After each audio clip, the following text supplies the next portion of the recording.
현재 인류를 지칭하는 호모 사피엔스는 지혜가 있는 사람이라는 뜻입니다. 놀이하는 인간 호모 루덴스, 공부하는 인간 호모 아카데미쿠스, 미래학자 유발 하라리는 신이 되려는 인간 호모 데우스로 인류의 미래를 바라보고 있습니다. 그렇다면 뇌과학자가 바라보는 인간은 어떨까요? 지금 뇌과학자 장동선 박사를 만나봅니다.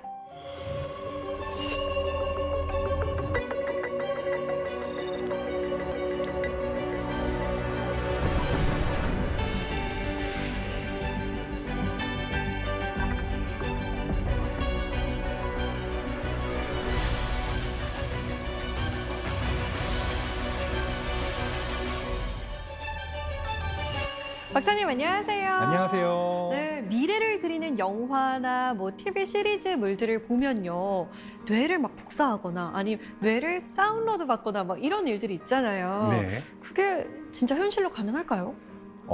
실제로 가능하다고 믿는, 그래서 그걸 연구하는 과학자들이 있기는 합니다. 그래요. 근데 그것이 정말 현실에 올 수 있을지 네. 없을지에 대해서는 그 미래에 대해서는 아직 불확실하기 때문에 확실하게 된다, 가능할 거다라고 말할 수는 없지만 그 네. 가능성을 보고 연구하고 있는 사람들은 있습니다. 가능성이 아예 없진 않군요. 네. 그렇다면 디지털 시대의 인간이란 무엇인지 강연 잘 부탁드립니다.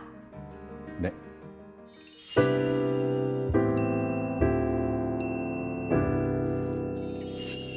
오늘 제가 가져온 주제는 디지털 시대의 인간이란 무엇인가라는 주제로 가져왔습니다.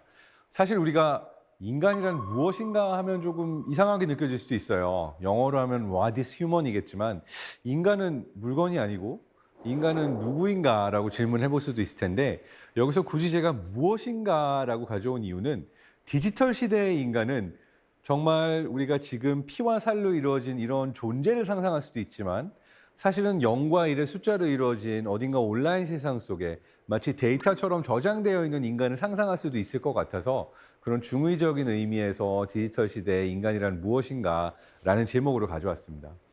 아마 이 방송을 보시는 여러분께서도 굉장히 궁금하실 거예요. 우리가 디지털 시대, 디지털 대전환, 디지털 뉴딜 이런 이야기들을 정말 많이 하죠. 근데 대체 그 디지털이라는 게 무엇인지, 그래서 내 삶 속에 어떠한 변화로 다가올지 한번 이걸 좀 역사적으로 근본부터 짚어보고자 해서 이 강연을 갖고 왔습니다.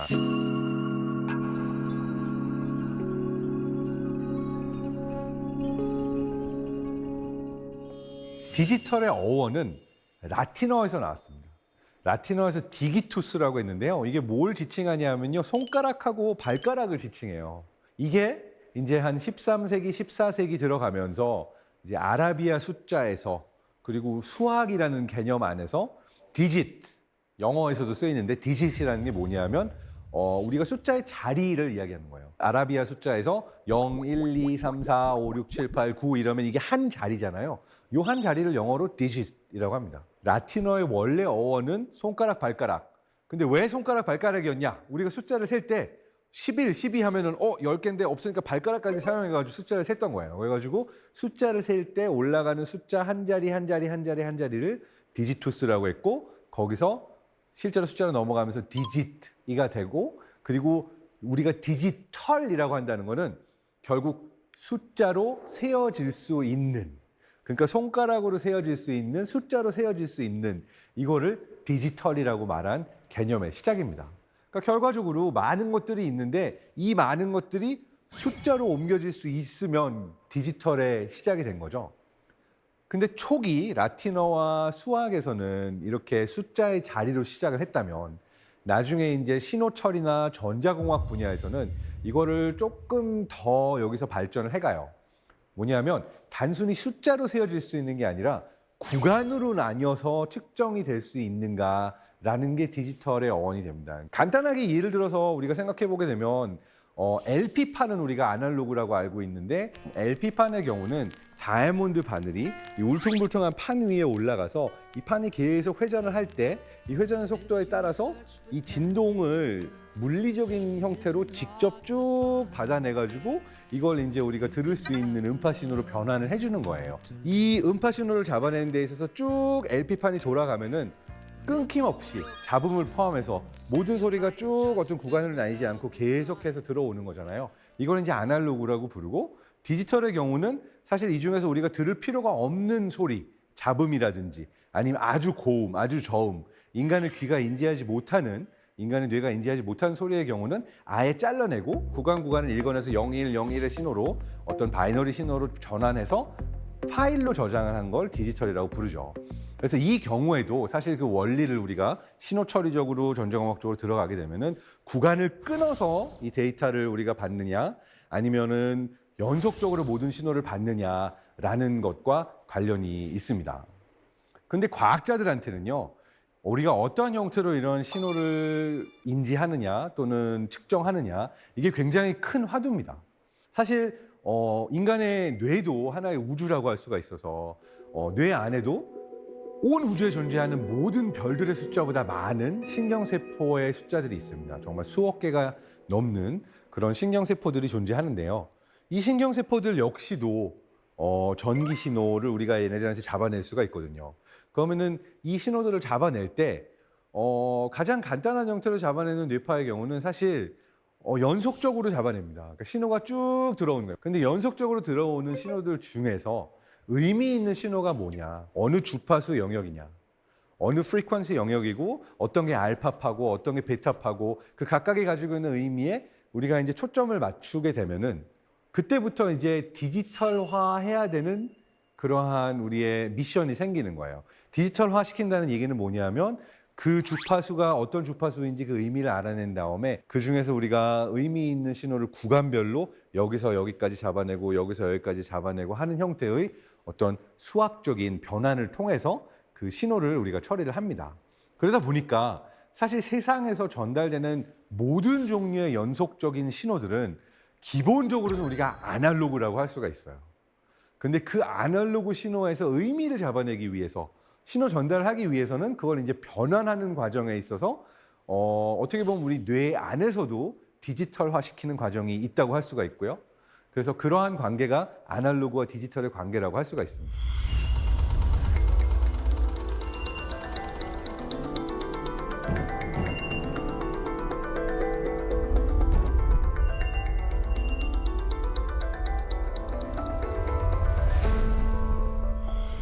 일단 뇌 안에 예를 들었으니까 제가 뇌 안에 있는 신경세포, 우리가 뉴런이라고 부르는 신경세포의 이야기를 한번 해볼게요.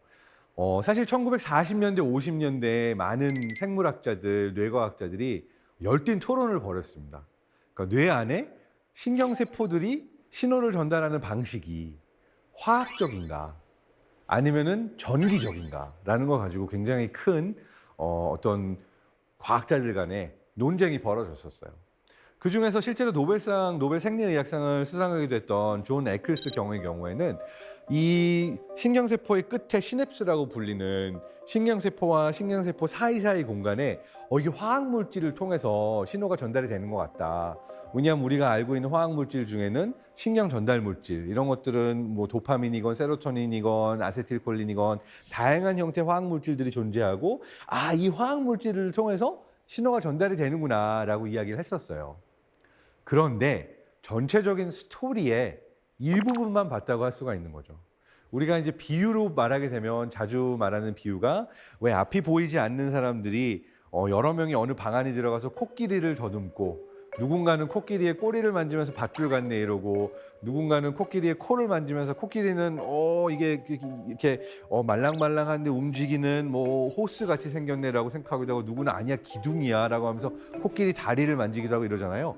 과학자들이 사실 세상에 대한 지식을 알아가는 방식도 비슷해서 누군가는 이 화학적인 신호들을 보면서 뇌가 신경세포 사이에 신호를 전달하는 방식은 화학적이야라고 얘기를 했다면, 또 다른 학자들은 보면서 아닌데, 뇌에서의 모든 것들은 액션 포텐셜이라고 하는 활성화가 됐을 때 신경세포 안에 전기 신호의 변화로 인해서 모든 신경세포가 뉴런이 서로 신호를 전달한다라고 보는 또 다른 쪽에 있었던 거죠. 결과적으로 나중에 보니까 둘 다 맞았어요. 신경세포와 신경세포 사이에 분명히 화학물질이나 신경 전달 물질이 전달은 되는데, 이게 신호 전달 방식에 있어서는 이 화학물질의 전달만이 중요한 게 아니라 사실은 이 신경세포가 활성화가 되느냐 아니냐. 그러니까 얘가 예를 들어서 활성화가 됐어요.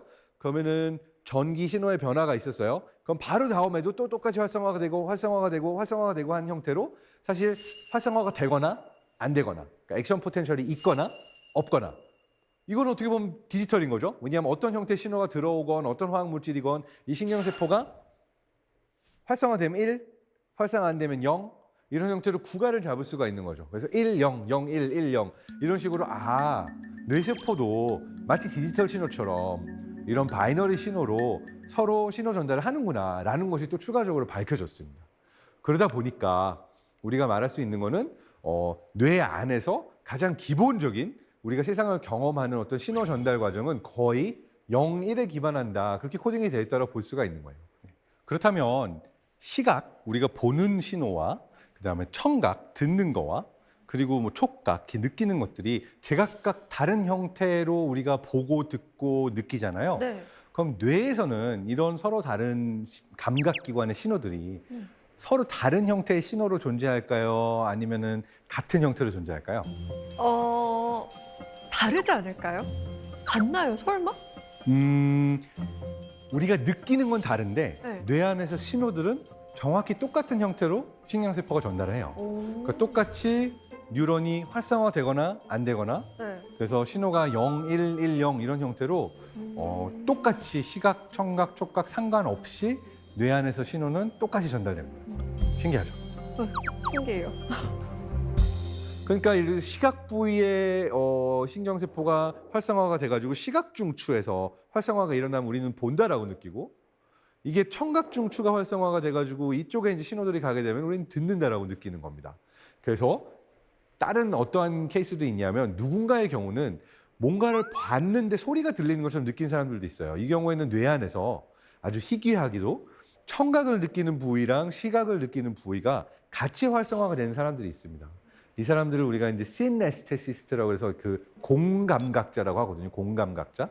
실제로 유명한 작곡자 스크리아빈 같은 경우에는 소리를 내가 도를 들을 때랑 레를 들을 때랑 미랑 들을 때랑 각각 다른 색깔이 보였다고 그래요.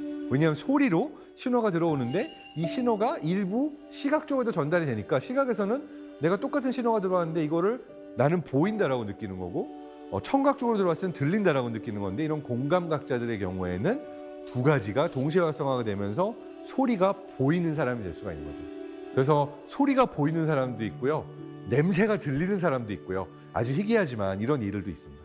자, 다시 돌아가서 기본적으로 지금 많은 뇌과학자들은 뇌도 디지털 신호처럼 01, 01로 이제 신경세포의 활성화에 따라서 신호를 처리하니까 이거는 뇌 안의 모든 신호들을 우리가 디지털화시킬 수도 있을 거다라고 생각을 해서 이 뇌에 있는 모든 연결 그리고 어떤 신호들을 우리가 실제로 컴퓨터 프로그램 안으로 시뮬레이션을 하려는 시도들도 있기는 있어요. 그런데 이것이 어떻게 보면 전체 이야기가 아닐 수도 있어요. 그 이유는 우리가 뇌 안에서 신호를 전달하는 메커니즘이 신경세포만 있는 게 아니에요. 또 다른 방식으로도 신호 전달을 합니다. 바로 유전자를 통한 신호 전달도 있어요. 그러니까 이 유전자를 통한 신호 전달은 우리가 기본 단위로 놓고 있는 시간이 훨씬 길겠죠.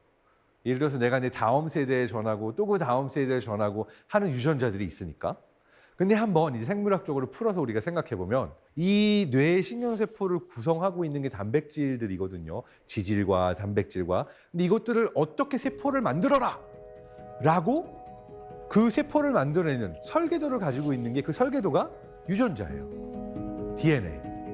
그러니까 우리가 단순히 정말 이 신경세포들 사이의 연결은 빠르게 이루어지는 우리가 보고 듣고 하는 신호들이 뇌로 전달되는 거는 얼핏 봤을 때 디지털로 우리가 신호가 전달된다고 볼 수 있지만, 예를 들어서 우리가 보고 있는 신호들을 전달하는 세포들이 생산이 안 돼요.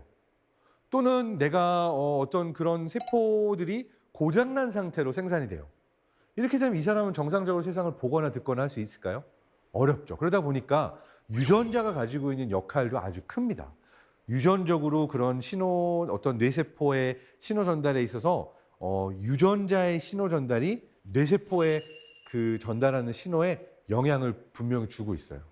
그렇다면 유전자는 훨씬 긴 시간을 두고 한 세대에서 다른 세대로, 그리고 한 번 설계도가 만들어져 있으면 우리가 평생을 살면서도 어느 순간에 어떤 세포들이 만들어져야 되고 우리 몸에 어떤 변화가 일어나야 되는가를 다 조정하고 있는 게 우리의 유전자인데 이 유전자에서 신호 전달은 과연 디지털일까요?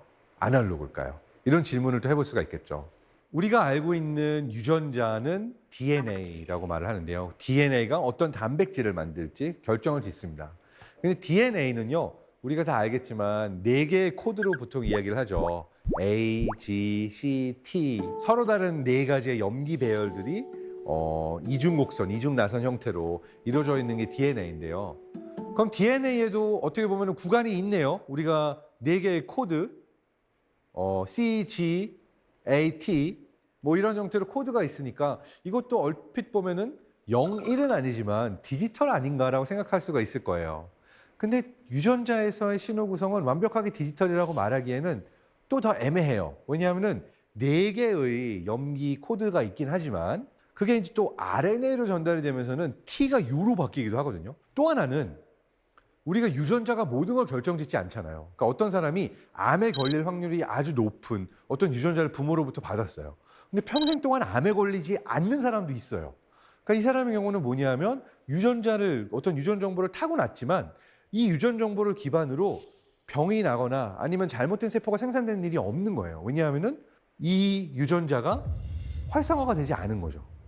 그러다 보니까 그러면 이건 또 다른 신호 전달이잖아. 유전자가 있다고 이게 모든 게 정해져 있는 게 아니고 여기에 있는 어떤 디짓, 여기에 있는 이 4가지 신호가 모든 걸 결정짓는 게 아니라 조금 더 복잡하게 염색체에서 내가 가지고 있는 유전자가 있더라도 얘가 정말로 활성화가 되고 안 되고가 그러니까 이걸 우리는 gene expression이라고 부르는데 이것 하나가 또 다른 영향을 끼치는 거죠. 그래서 제가 너무 복잡하게 푸는 것 같지만 우리가 뇌는 디지털인가 아날로그인가 할 때 기본적으로 디지털 신호처럼 움직이는 것 같지만 아날로그 신호들도 많이 이런 디지털 신호의 전달에 영향을 끼치고 있고요.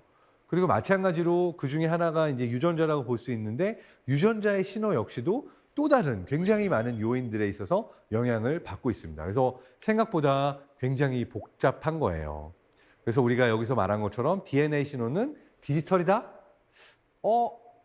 디지털이라고 확실하게 대답하기가 어렵고요. 그래서 아날로그인가? 라고 할 때 또 이것도 완전히 아날로그다라고 말하기는 어려운 부분들이 있습니다. 아날로그의 정의를 간단하게 하고 가면 이건 그리스어에서 나왔는데요. 아나라고 할 때 무엇과 같은, 뭐 비견할 만한 뭐 이런 게 아나고요. 그 다음에 로고스, 논리적인, 어떤 합리적인 이거를 아나로고스의 합성어라서 아날로그. 그러니까 뭐냐면요. 아날로그는 딴 게 아니라 이렇게 설명하시면 될 것 같아요. 내가 온갖 신호들이 있으면 디지털은 이 중에서 뭐가 의미 있지 해서 딱딱딱딱 골라내요. 얘만 의미 있고 나머지는 의미 없어.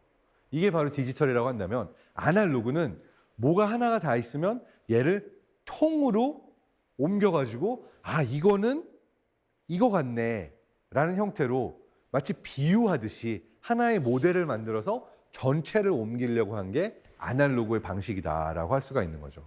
그래서 쉽게 얘기하면 우리가 요즘 이야기하는 디지털은 온라인 세상을 얘기하고요.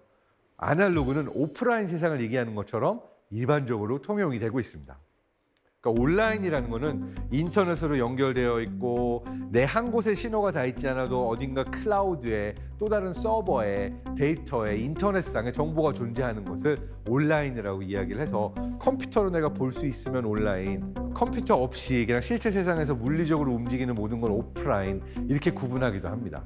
그래서 정리를 해보면 디지털 아날로그 숫자로 셀 수 있고 숫자로 셀 수 없고 그 다음에 간 게 구간으로 나뉠 수 있고 구간으로 나뉠 수 없고 그 다음으로 간 게 단순히 구간만이 아니라 신호에서 통으로 다 복사를 해서 통으로 어떤 모델 전체를 가져가는 게 아날로그 그 다음에 그냥 골라서 의미 있는 신호만을 고른 게 디지털 그리고 요즘 우리가 이야기하고 있는 디지털은 컴퓨터와 인터넷 안에서 온라인이 디지털 그리고 실질적으로 그 밖에 컴퓨터와 인터넷과 스마트폰 밖에 있는 모든 것들을 오프라인 이렇게 부르기도 합니다.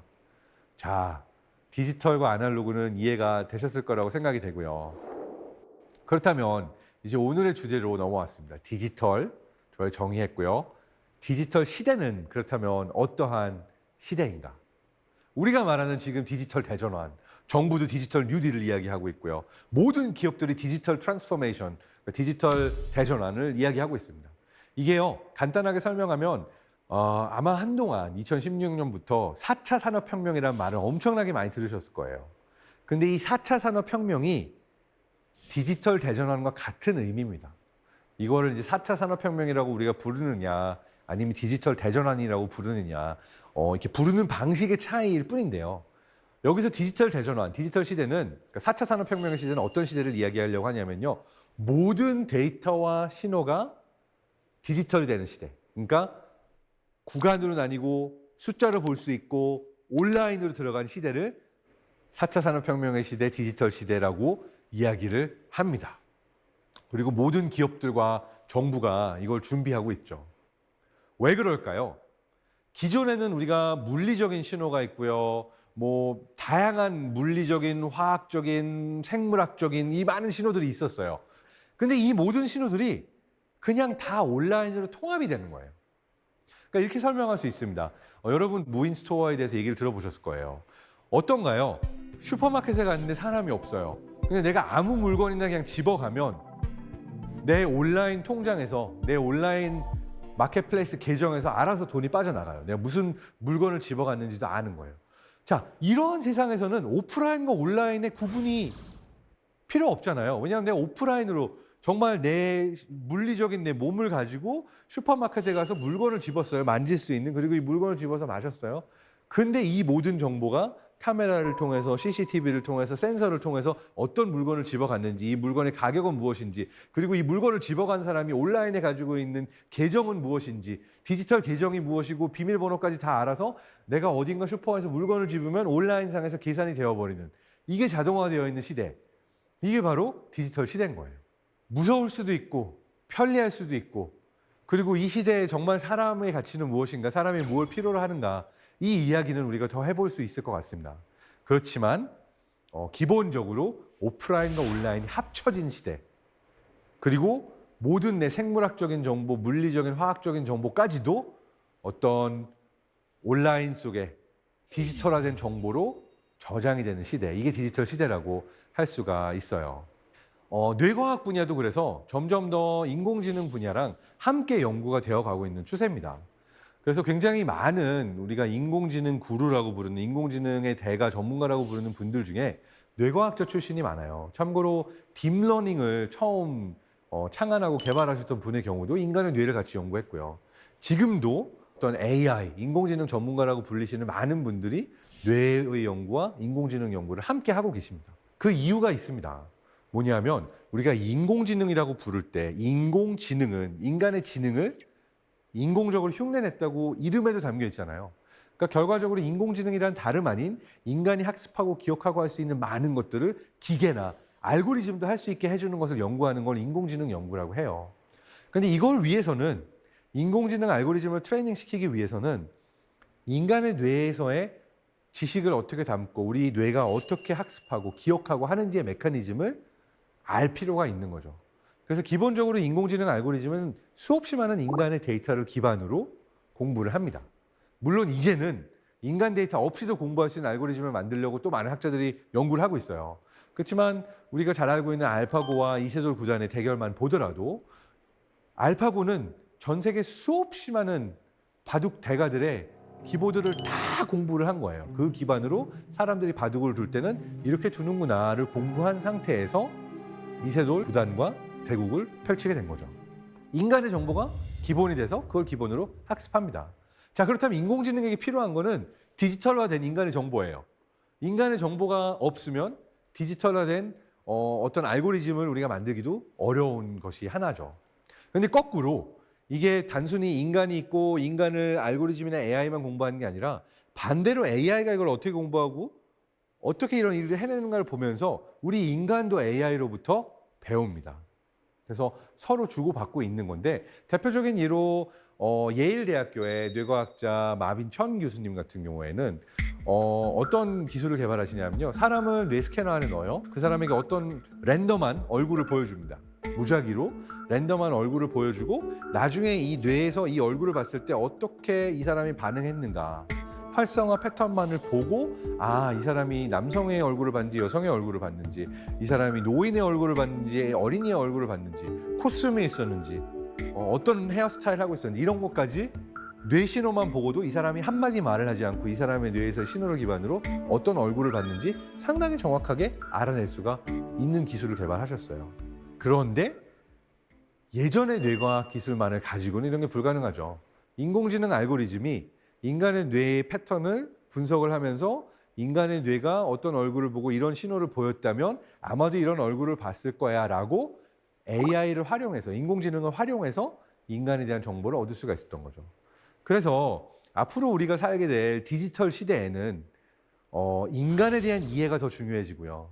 인간의 뇌가, 우리 인간이 세상을 어떻게 인지하고 판단하고 기억하고 학습하는가가 더 중요한 화두가 되고, 그래서 뇌과학과 인공지능 연구가 함께 가게 되는 그런 트렌드로 발전을 할 겁니다.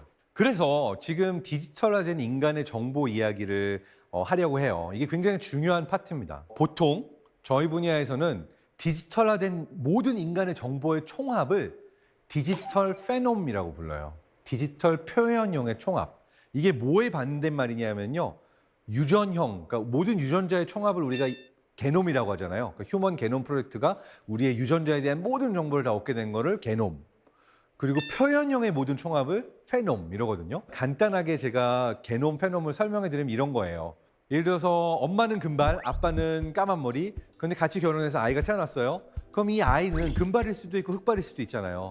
근데 둘 다 섞여 있진 않아요. 하나만 드러나지. 사실 아이가 양쪽에서 엄마, 아빠의 유전자를 둘 다 갖고 있지만, 그러니까 유전형 자체는 둘 다 있지만 표현형, 드러나는 거는 한 가지 모습일 거예요. 이거를 이제 제노타입, 페노타입이라고 그래서 유전형, 표현형이라고 이야기를 하고요. 근데 우리가 디지털 표현형이라고 한다면 이건 뭐냐면요. 인간의 유전자랑 상관없이 내가 온라인상에서 오프라인상에서 정보로 잡히는 나의 모든 행동, 내가 뭐 어떤 물건을 사고 언제 먹었고 한 모든 나의 구매 이력, 그다음 내가 언제 아파서 병원에 갔는지 모든 병원 정보, 이러한 모든 정보들이 다 어딘가에 온라인의 디지털로 존재하잖아요.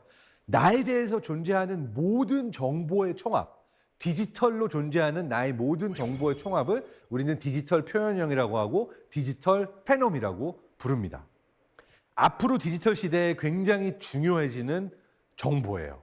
왜냐하면 한 인간을 결정짓는 모든 정보가 온라인상에 디지털화되어 있다는 것은 나중에 어떤 사람들은 이 디지털화된 나의 인간의 정보, 사람의 정보만을 기반으로 이 사람은 누구야라고 판단하게 될 수도 있는 거예요. 그러니까 대표적인 예로 나중에 자율주행차가 왔어요. 근데 내가 자율주행차에다가 뭐 막 OTP랑 비밀번호랑 다 입력하고 타는 게 아니잖아요. 딱 오고 얼굴이랑 걷는 모습 보고 내가 태우고 가려던 고객이 맞네. 자동으로 인식을 하고 문을 열어줄 거란 말이죠. 그렇다면 나라는 사람에 대해서 내가 누구인지, 이 자율주행차가 어떠한 정보를 기반으로 판단해가지고 내가 누구인지를 알까요? 나의 얼굴 정보와 생체 정보, 홍채, 뭐 지문, 많은 나의 정보들이 있겠지만 이 정보들이 결과적으로는 디지털화돼서 어딘가에 있어야지만 나라는 존재를 알고리즘이, 자율주행 자동차가, 스마트폰이 알 수가 있게 되는 거죠.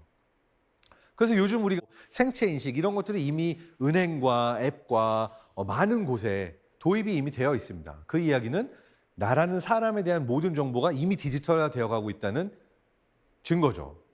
근데 이 정보를 가지고 뭘 할 수가 있냐면요. 아주 간단한 정보만을 가지고도 한 사람을 예측하는 것이 아주 굉장히 세밀하게 가능합니다. 대표적인 예로 2012년도에 나온 연구에 따르면 온라인 네트워크에서 좋아요를 날려요. 근데 좋아요를 뭐 어떤 특정 제품에도 좋아요하고 여기도 좋아요하고 하면은 다양한 종류의 좋아요를 저는 이제 표현을 할 거 아니에요.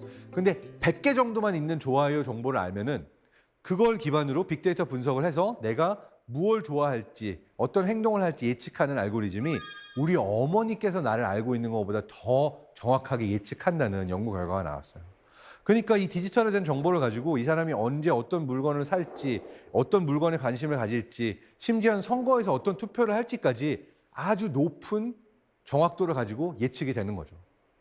실제로 이러한 온라인상의 정보를 기반으로 누군가의 선거 성향을 예측하고 이 사람이 어떤 광고를 봐야 다른 사람을 투표하게 될까, 이러한 거를 활용했던 선거가 바로 지난번에 도널드 트럼프와 힐러리 클린턴이 붙었을 때 선거에 실제로 적용이 됐습니다. 지금 현재 트럼프 대통령 캠프에서 선거 캠프에서 굉장히 많은 사람들의 데이터를 온라인으로 모았고 이 사람들이 그래서 어떠한 이유로 어떤 성향을 가지고 클린턴 후보를 투표할 가능성이 높은지를 예측한 다음에 이 사람들에게 어떤 형태의 정보를 광고로 줘야지만 이 사람들이 클린턴 후보의 투표를 안 할까를 알아내서 공략을 했었습니다. 그만큼 온라인상에 존재하고 있는 수많은 정보들은 나에 대해 굉장히 많은 것들을 이야기해주고 있어요. 마치 SF 영화에서 나의 일거수일투족을 어딘가 알고리즘이 알고 있는 것처럼 이런 형태로 인간의 정보를 디지털화해가지고 가지고 있다는 것은 굉장히 큰 권력이 되기도 합니다. 기업이나 정부가 갖고 있습니다. 그래서 지금의 경우에는 많은 어떤 IT 기업들 같은 경우에 이 부분에 대해서도 윤리적으로 새로운 법 제정이 필요하고 그래서 실제로 얼마 전에 유럽 같은 경우는 GDPR이라고 그래서 개인정보보호법이 아주 강력하게 발동이 되기도 했고 우리나라에서도 그런 유럽의 개인정보보호법을 강력하게 도입하기도 했습니다. 그 이유가 방금 말씀드린 것처럼 디지털화된 인간의 정보가 활용될 수 있는 게 너무나 다방면이고 나에 대해서 아주 민감한 부분까지 다 알 수 있기 때문이라는 거죠. 그렇지만 그 반면에 이러한 정보를 가지고 좋은 데 사용할 수도 있습니다. 대표적인 예로 최근에 개발된 기술의 경우에는 어떤 사람이 10년 후에 치매에 걸릴지 걸리지 않을지 높은 확률로 미리 예측할 수 있는 기술도 개발이 됐어요. 이런 건 도움이 되겠죠. 왜냐하면 지금 치매를 완벽하게 치료할 수 있는 약은 아직 나와 있지 않기 때문에 그 다음에 치료하는 건 불가능하지만 내가 10년 후에 치매에 걸릴 확률이 아주 높다는 걸 알게 되면 치매에 걸리지 않도록 예방하는 것은 훨씬 효과적인 방법이거든요. 그럼 이러한 정보를 기반으로 누군가가 치매에 걸릴지 걸리지 않을지 예측해가지고 치료하는 것도 가능하고 또 우리가 나중에 병원에 가지 않고도 내 몸에 이상이 있는지 아닌지를 알 수 있는 알고리즘도 나올 수 있고 그러니까 좋은 데 사용이 될 수도 있지만 사실 악용될 수도 있고 우리 삶에 있어서 굉장히 큰 영향을 끼치게 되는 것이 바로 이 디지털화된 인간의 정보, 디지털 시대의 인간에 대한 디지털 정보입니다. 무서운 얘기죠. 사실 지금 들으면 무섭다라고 하겠지만 여기서 몇 걸음 더 가서 말씀드리면 이미 무섭다고 생각하실지 모르지만 이미 많은 기업들이 활용하고 있는 정보입니다.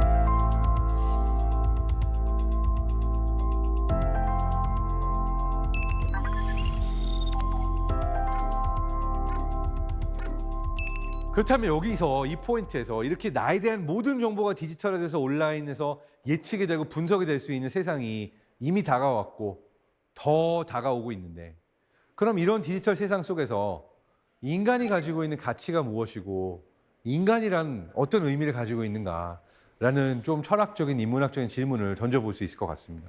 인간이 지구상에 등장하고 나서 지금과 같은 현생 인류로 오는 데까지가 그 수백만 년 전부터 대략 지금 호모사피엔스, 그러니까 우리와 아주 닮은 현생 인류의 조상이 지금과 거의 똑같이 큰 뇌를 가지고 있고 지능을 가지고 활동하던 시기가 대략 10만 년 전이라고 알려져 있습니다. 근데 흥미롭게도 이건 좀 충격적인 이야기일 수 있지만 AI를 활용하고 모든 것이 디지털화 되어가고 있는 지금 시대에 우리 인간이 가지고 있는 뇌와 10만 년 전 구석기 시대에 동굴 속에 살고 있던 정말 그 원시 인류가 가지고 있던 뇌랑 거의 조금도 진화하지 않았습니다. 그러니까 인간의 뇌와 생물학적인 하드웨어는 거의 똑같아요. 단 1%도 진화하지 않았고 그때 유전자와 뇌 크기와 지능이 지금 인간과 거의 비슷할 거예요. 내 옆에 사람이 더 잘 사나? 나보다 맛있는 거 먹나? 뭐 좋은 거 있지? 보고 질투하고 딴 사람 눈치 보고 이 모든 메커니즘들이 당시 구석기 시대 인류의 뇌 안에서도 똑같이 있었을 거라는 거예요. 아마 딴 사람이 맛있는 거 보면은 눈 돌아갔을 거예요. 실제로 이게 재밌는 얘기지만 인간만, 그러니까 다른 고릴라나 침팬지나 모든 유인원하고 비교했을 때 인간만요, 이 흰 자위와 검은 자위가 이렇게 드러나 있어가지고 눈치라는 걸 볼 수 있게 돼 있어요. 그러니까 고릴라나 침팬지 같은 경우는 눈 색깔이 다 똑같이 까만색이라 가지고 얘가 어디를 보나 잘 안 드러나는데 인간의 경우는 100m 밖에서도 누가 나를 보고 있나? 어디를 보고 있지? 라고 하는 눈의 움직임을 진짜 픽셀 하나 차이인데 볼 수 있도록 진화했고 실제로도 그걸 우리는 늘 보면서 인지하면서 살고 있습니다. 이게 말해주는 바는 뭐냐면요. 이만큼 다른 사람의 눈치를 보는 거, 다른 사람이 무슨 생각을 하고 있고 어떻게 느끼고 있는가가 인간에게는 굉장히 중요했다는 겁니다. 그리고 이것이 바로 인간의 뇌가 진화해 오는데도 아주 중요한 역할을 하게 됐어요.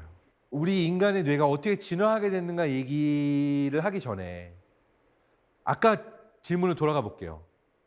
10만 년 전 구석기 시대 인간의 뇌랑 지금 현생 인류의 뇌가 똑같아요. 그럼 우리는 어떻게 지금 이 모든 문명을 이룩할 수 있었을까요? 결과적으로요, 한 사람의 뇌의 업그레이드로 이루어진 변화가 아니라 우리가 이룩할 수 있었던 모든 것들은 사람과 사람의 연결, 기술 혁신을 통한 연결로서 우리가 지금의 많은 것들을 이룩할 수 있게 된 거예요. 그러니까 대표적인 예로 가장 큰 혁신은 그거였죠.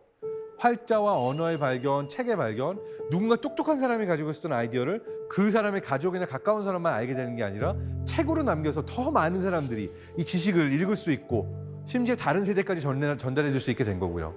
그 다음에 증기기관의 발명, 어떤 기차와 자동차의 발명 이런 걸 통해서 우리는 더 멀리 떨어진 사람들까지도 지식을 얻을 수 있게 된 거고요. 컴퓨터, 인터넷 시대로 가면서는 더 말할 것도 없이 아주 멀리 떨어지면서도 지식과 지식이 만날 수 있고 교류될 수 있는. 그래서 결과적으로 인간의 어떠한 뇌가 갑자기 바뀌어서 하드웨어가 업그레이드돼서 우리가 변화를 이룩한 게 아니고, 그리고 인간의 유전자가 갑자기 업그레이드돼서 우리가 바뀐 게 아니라 결국 사람과 사람의 생각의 연결, 그리고 기술 혁신을 통한 더 많은 사람들이 공유할 수 있는 지식의 연결을 통해서 인간은 변화해 오고 많은 것들을 일으켜 왔다, 이렇게 볼 수 있을 것 같습니다.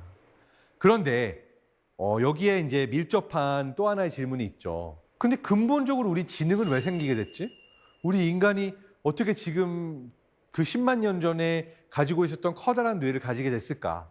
일반적으로 인류학자들, 고생물학자들, 뇌과학자들이 지금 가장 믿고 있는 가설은 사회적 뇌 가설입니다. 우리의 뇌가 크기 시작하고 지능이 진화하기 시작했던 타이밍이 바로 사람과 사람이 모여 살기 시작하면서였거든요. 부족을 이루고 많은 사람들이 함께 모여 살기 시작하던 시기에 인간의 뇌와 지능이 급격하게 발전했다, 진화했다라고 봅니다. 자, 왜 그럴까요? 적자생존. 내가 살아남는 데 가장 중요한 건요, 천재지변도 야수도 뭐 어떤 날씨 변화도 아니었어요. 내가 살아남는 데 가장 큰 영향을 주는 거는 다름 아닌 사람. 나에게 해를 끼칠 수 있는 사람이나 나에게 병을 옮길 수 있는 사람이나 어떠한 형태로건 나에게 피해를 끼칠 수 있는 건 다른 사람이 가장 큰 거죠. 옛날이나 지금이나. 근데 반대로요, 나를 살아남게 할 수 있는 존재도 사람입니다. 사막에 조난이 돼도 혼자 조난이 됐을 때랑 같이 있는 동료가 한 명이라도 있을 때랑 생존율이 큰 차이가 납니다. 동료 한 명이라도 있으면 살아남을 확률이 올라가요. 그만큼 우리가 살아남는 데 가장 큰 도움을 주는 것도 사람, 우리가 사실 살아남는 데 가장 큰 피해를 줄 수 있는, 우리를 힘들게 하고 우리를 죽게 만들 수 있는 것도 결국은 다른 사람인 거죠. 그렇다면 누가 살아남기 좋았을까요?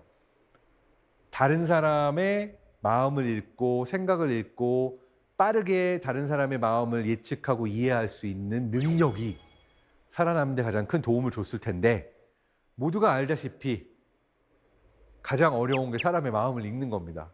10길 물속은 알아도 한 길 사람 마음속은 알기 어렵다고. 가장 어려운 게, 실제로 뇌가 가장 많은 에너지를 소모해야 되는 게 딴 사람 생각하는 거예요. 아마 여러분도 생각해 보세요. 살면서 내가 가장 고민이 많았다.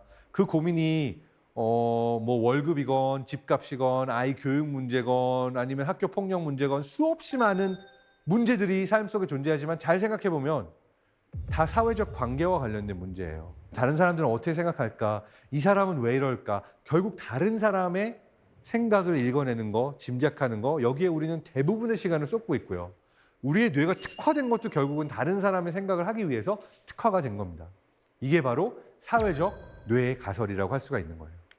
그렇다면 여기에서 우리를 행복하게 하는 방향성이 무엇이고 우리를 조금 더 불행하게 만드는 방향성이 무엇인가라는 질문을 던져볼 수가 있는데요. 디지털 시대가 와도 이 근본적인 질문은 똑같습니다. 디지털 시대 안에서 우리를 행복하게 만드는 기술의 발전 방향성은요, 사람과 사람을 연결해주는 방향성입니다. 어떤 아이디어 혁신이 생기고 새로운 우리가 솔루션을 찾고 새로운 해답을 찾아서 나아가는 과정 안에 있어서는 사람과 사람이 서로 믿고 연결되고 서로가 어떤 생각을 교류할 수 있었던 그런 연결이 만들어졌을 때 우리는 더 좋은 방향으로 나갔고요. 우리가 중세 시대를 보건 아니면 어떤 독재 국가의 예를 보건 지식의 단절, 사람과 사람의 단절이 이루어지는 그것이 기술을 통해서건 어떤 정치적인 변화를 통해서건 단절로 갔을 때는 사람들이 조금 더 불행하고 살기가 어려워지는 세상이었다. 이게 제가 말하고 있는 가설입니다.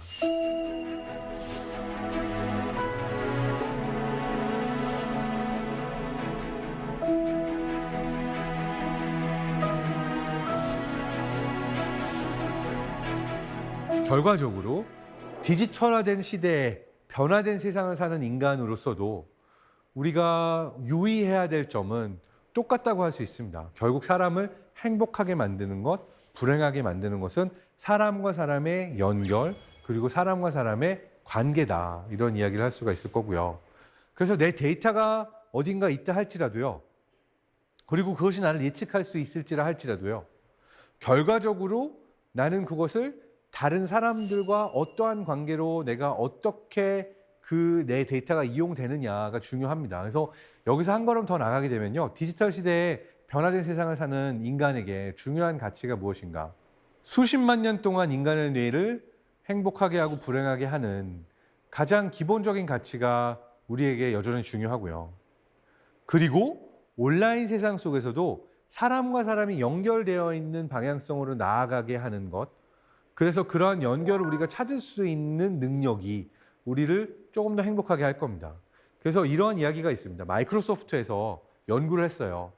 미래 세상에 AI와 인간이 함께 팀을 이뤄서 살게 될 텐데 어떠한 시나리오들이 있는가 봤더니 우리가 아무리 좋은 AI 기술을 만들어서 발전시킨다 할지라도 결과적으로 한계가 되는 것은 인간이었던 거예요.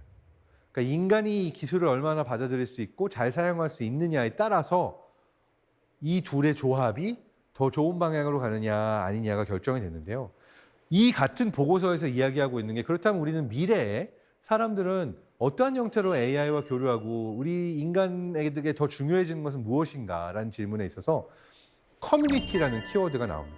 미래 세상에 AI와 함께 사는 세상 속에 더 중요해지는 건 오히려 내가 어떤 사람들과 함께 살 것인가? 나의 가족과 나와 늘 교류하고 소통하는 사람들은 어떤 사람들 것인가? 나의 마음을 이해해주고 나랑 평생 같이 늙어갈 사람들은 누구일 것인가? 이 사람들과 나는 어떻게 연결될 것인가? 이 질문이 결과적으로 가장 중요했다라고 할 수가 있습니다. 인간의 뇌가 진화해온 모든 과정을 보게 되면 인간에게 가장 중요한 가치는 변하지 않았고 우리는 결국 연결과 관계 속에서 진화해온 인간이다. 그래서 미래에 AI 기술을 사용하게 되는 미래에도 디지털 시대를 살게 되는 미래에도 결과적으로 우리를 행복하게 하게 하는 것, 우리를 건강하게 하는 것은 변치 않을 거다. 이것이 오늘의 메시지입니다. 그래서 인간은 관계와 연결 속에서 진화해왔고 앞으로의 세상 속에서도 디지털 세상 속에서도 우리가 소중히 여겨야 할 것은 연결과 관계다라고 이야기할 수 있을 것 같습니다. 네, 이걸로 오늘의 강의를 마치겠습니다. 여러분 모두 함께 행복하시기를 기원합니다.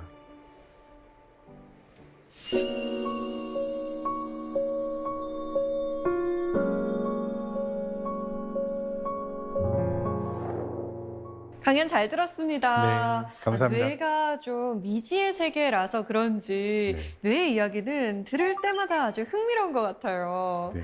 자, 사세계 공동체 여러분께서 미리 질문을 보내주셨는데요. 한번 볼까요? 먼저 김태인님의 질문입니다.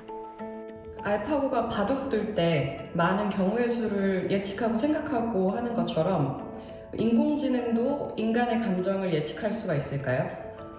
예를 들어서 저 사람은 몇 초 후에 눈물을 흘릴 거다, 뭐 이런 것들이요. 이런 게 가능한가요? 가능해질까요? 네, 잘 믿기 어려우실 수도 있지만 사실 이미 적용되고 있는 걸로 알고 있습니다. 이미요?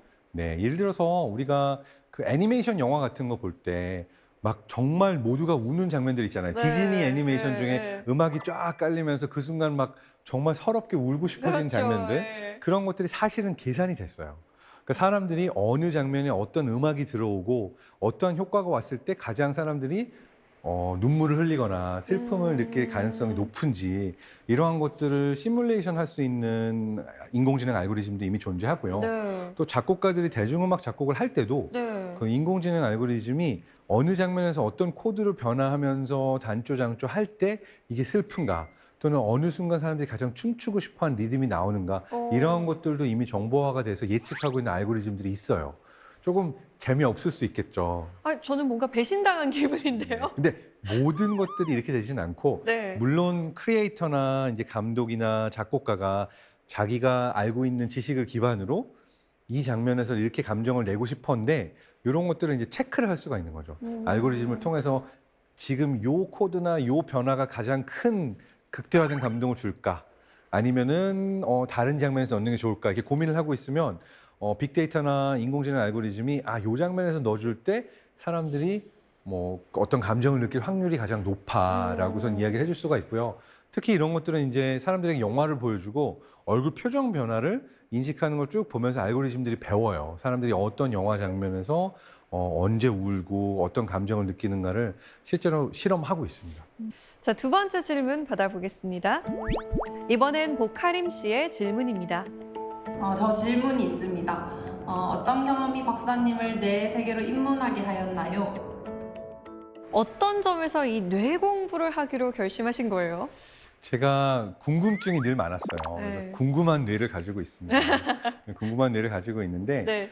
특히 사람에 대한 궁금증이 늘 많았어요. 독일에서 태어나고 어린 시절을 보내고 한국, 미국, 독일 서로 다른 대륙을 다니면서 사람이 사람을 볼 때 어떠한 기준으로 이렇게 판단을 하고 이 사람에 대한 태도를 결정하고 하는 걸까라는 게 어린 시절부터 나름의 화두로 질문으로 있었는데 네. 제가 공부했던 사회인지 신경과학은 사람이 다른 사람을 볼 때 어떠한 형태로 인지를 하는가 그리고 어떠한 얼굴 표정의 변화, 몸짓의 변화로 다른 사람에 대한 판단을 하는가 이런 것들을 연구했었는데요. 이렇게 사람에 대한 궁금증이 제가 뇌과학을 공부하게 된 계기가 된 것 같습니다. 네. 네, 오늘 박사님 덕분에 뇌에 대한 이야기, 또 디지털 시대의 인간이란 어떤 것인가라는 이야기 정말 재밌게 잘 들었습니다. 오늘 감사합니다. 네, 감사합니다.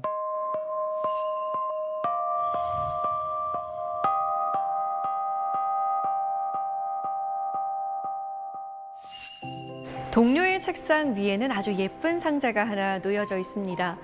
예쁜 생김새와 다르게 그 상자의 이름은 독소 상자인데요. 상자 안에는 커피 원두가 가득 들어있는데 화나는 일을 그 상자 안에 넣고 닫아버리면 된다고 합니다. 시간이 지나면 그 커피 향과 함께 화가 사라져 버린다는 거죠. 마음을 어지럽히는 화는 독소 상자에 가두고 새로운 마음으로 하루를 맞이해 보는 건 어떨까요? 사세계 공동체 스미다. 저희는 다음 시간에 찾아오겠습니다. 고맙습니다. So today I wrote a song for you, 'cause a day can get so long, and I know it's hard to make it through when you say there's something wrong.